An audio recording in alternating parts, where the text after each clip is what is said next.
দেখতেছেন আমার ডান পাশে হচ্ছে মসজিদ, ওই উত্তর টাটারসাল জামে মসজিদ, এবং বাম পাশে হচ্ছে ওইটা হচ্ছে মক্তব।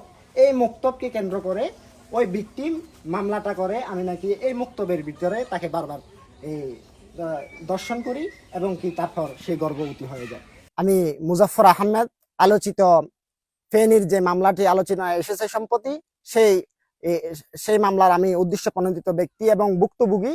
এবং এই মামলাটিতে আমি 1 মাস 2 দিন পর্যন্ত বিনা অপরাধে, বিনা তথ্য উপাত্ত যাচাই বাছাই ছাড়া আমাকে এটাকে আমলে নিয়ে তারা আমাকে কারাগারে নির্মম প্রকোষ্ঠে আমার উপর অত্যাচার চালিয়ে আমি কারাগারে বিনা অপরাধে, বিনা দোষে আমি 1 মাস 2 দিন পর্যন্ত কারাগারে জেল খাটি।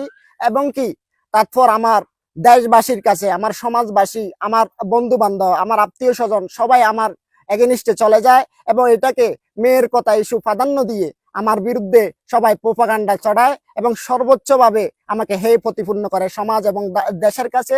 আলেম সমাজের একটা কুদৃষ্টি হিসাবে সবার কাছে উল্লেখ প্রদান করে।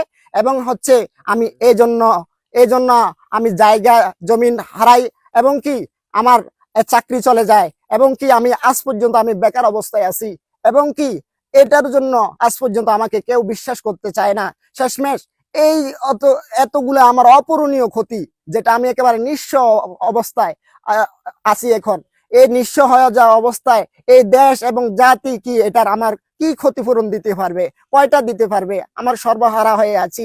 এজন্য আমি দেশ ও জাতির কাছে এবং দেশবাসীর কাছে আমি সরকার বাহাদুর কাছে উদাত্ত আহ্বান জানাবো যে এটার যথোপযুক্ত শাস্তি দাবি করছি এবং আমার হয়রানিমূলকের জন্য আমি যে ক্ষতিপূরণ আমার হয়েছে, অপূরণীয় ক্ষতি, আমি এই ক্ষতিপূরণের জন্য আমার আমার ক্ষতিপূরণ দাবি করছি এবং কি আমার মানহানির জন্য এটার শাস্তি দাবি করছি এবং সর্বোচ্চ এই মামলার জন্য যাবতীয় যারা জড়িত তাদের জন্য একান্তভাবে সর্বোচ্চ আমি শাস্তি দাবি করি।